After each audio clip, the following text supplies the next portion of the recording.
vous allez découvrir l'entreprise, son histoire et ses valeurs. Let me introduce the big boss of the company. Vous venez de franchir les portes de votre future entreprise. Le groupe est composé de 3 entreprises. Je vais parler de la plus ancienne, Création Perrin Suisse, qui à l'époque s'appelait Schweizer, en 1869, le nom de son créateur, qui a été rejoint ensuite par Monsieur Schöpf. C'est devenu Schweizer et Schöpf. Et cette entreprise s'est développée en faisant de la reliure de livres, et puis ensuite des écrins, et puis des bracelets de montre. Donc là, on est au début du XXe siècle. Cette entreprise, elle a voulu monter en gamme dans les fin des années 90, juste avant les années 2000, et elle a repris Création Perrin. Création Perrin, une belle entreprise spécialisée dans la fabrication de bracelets très très haut de gamme, qui a été créée par Jean-Claude Perrin. Jean-Claude Perrin, le pape du bracelet. Celui qui a donné ses lettres de noblesse au bracelet, en expliquant que c'était vraiment un article de maroquinerie. Il y avait plus de 60, voire 80 opérations pour faire ce bracelet, et que chaque geste avait une raison d'être. Et que ce bracelet avait un supplément d'âme, ce supplément d'âme que aujourd'hui encore nos artisans, nos maroquiniers apportent dans leur fabrication. Moi j'arrive en 2000, j'occupe la direction générale de Création Perrin et je rachète Création Perrin et Schweizer et Schöpf en 2012. Et tout de suite après, en 2013, on crée Création Perrin Sellier parce qu'on sent qu'il va y avoir une demande en maroquinerie, on sent qu'il faut se diversifier aussi. Et puis c'est comme ça que la saga du groupe commence. Rapidement, on se rend compte que Création Perrin, le nom Perrin est beaucoup plus connu que Schweizer et Schöpf, qui est difficile à prononcer. Et donc, Schweizer et Schöpf devient Création Perrin Suisse. Et puis, on continue à se développer dans la fabrication de bracelets. Donc, c'est un métier qui est lié à l'horlogerie. Et on développe la maroquinerie. Donc, aujourd'hui, on est 200 personnes, réparties sur 4 ateliers. On s'appuie sur une vision, c'est promouvoir l'image du beau. Le beau étant le luxe.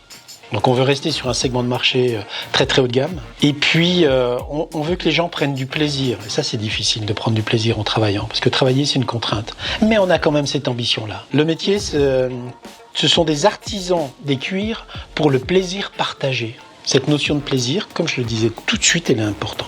Et tout ça s'appuie sur 4 valeurs. Ces 4 valeurs qui sont fondamentales et qui font qu'on va arriver à vivre ensemble. Et ces 4 valeurs, c'est la confiance, l'honnêteté, la communication et le respect.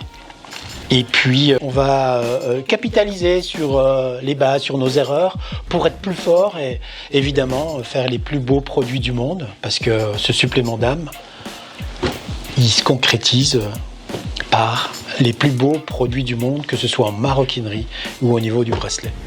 Attendez, vous oubliez ceci. Voici le badge qui vous permettra de rencontrer notre agent double. Le groupe n'a plus de secret pour vous à présent. Je vous laisse vous entretenir avec notre agent double.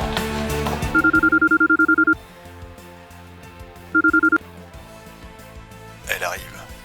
Bien.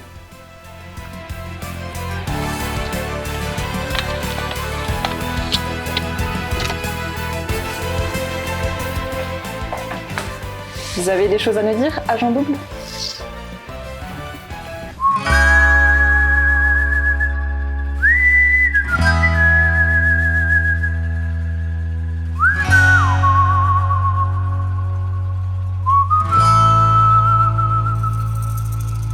Je m'appelle Eric Antonios, j'ai intégré le groupe Création Perrin en 2007 en tant que directeur commercial. Par la suite, j'ai pris la direction générale du site suisse à la Chaux-de-Fonds pendant 5 ans et je suis revenu au siège social début 2021 pour prendre la direction générale du groupe Création Perrin.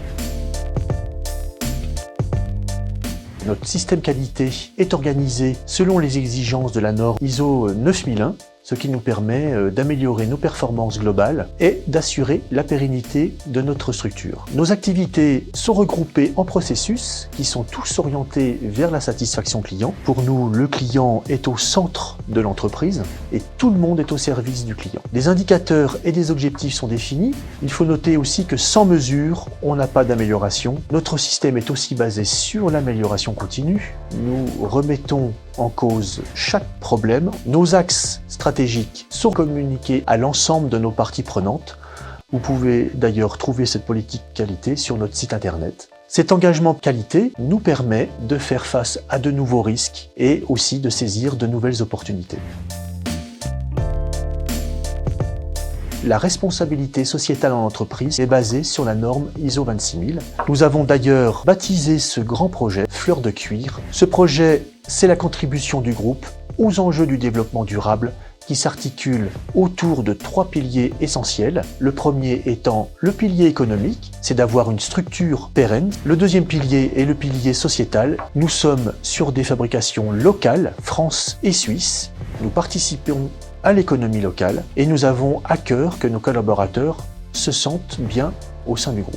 Le dernier pilier est bien sûr le pilier environnemental. Donc c'est d'agir pour économiser les ressources, c'est d'adresser un signal fort, celui d'une organisation qui assume les impacts de ses décisions et s'engage pour un développement durable de ses activités.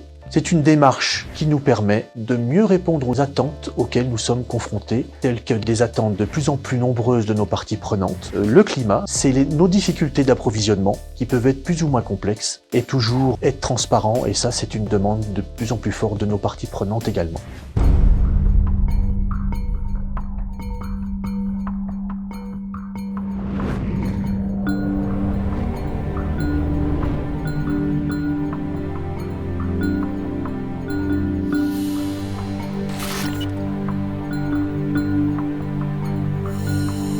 Derrière chacun de nos produits sont dissimulés beaucoup de démarches et de qualité, à ce que je vois.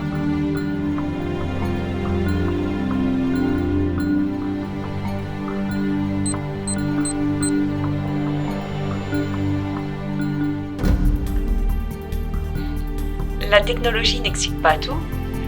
Venez me rejoindre, je vais vous expliquer. Je m'appelle Sylvie Vivot, j'ai 58 ans, j'ai 38 ans d'ancienneté et je suis chef d'atelier à Création Perrin à Orchamps-Veynes. L'atelier est composé de plusieurs secteurs, la coupe, le montage, la finition, la couture, le contrôle et les expéditions. Pour fabriquer un bracelet, il y a 65 opérations, toutes aussi minutieuses les unes que les autres, avec un autocontrôle à chaque poste. Nous travaillons 2 types de bracelets, le bracelet coupé franc et le bracelet rembordé. Le bracelet rembordé est un bracelet où l'on va venir poser l'enveloppe dans une plaque et remborder autour d'une semelle. Le bracelet coupé franc, on superpose les couches, on fait un retour d'anse à la boîte et à la boucle et on pose la doublure. Et ce bracelet coupé est surcoupé pour obtenir la bonne longueur et la bonne largeur. Nous sommes une petite équipe de 10 personnes. Nous travaillons beaucoup sur la polyvalence. Les gens ne font pas toute la journée la même chose. Ils se déplacent s'il y a besoin, il n'y a pas de souci. C'est très enrichissant pour tout le personnel de production et c'est une belle satisfaction. Dans notre métier, toutes les opérations sont faites manuellement, sauf le début de la chaîne où il y a quelques machines pour faire justement la préparation des bracelets. On coud les bracelets à la main. Les bracelets sont pré-percés, c'est-à-dire dégriffés dans nos termes de maroquinerie, et cousus à la main dans une pince à coudre. Nous devons coudre 3 bracelets à l'heure. Il faut donc 20 minutes pour coudre un bracelet pour un couture machine et 55 pour un couture main. Ce métier, c'est vraiment une passion. Le travail manuel, c'est quelque chose qui est... on touche du cuir, ce sont des matières nobles, on est vraiment dans un cadre de luxe. Chaque pièce est unique, faite à la main, avec une qualité irréprochable. À vous de venir découvrir notre merveilleux métier lors de votre semaine d'intégration. Il est temps de prendre vos fonctions. Au nom du groupe Création Perrin, je vous souhaite la bienvenue. Cette vidéo s'autodétruira dans 3 secondes.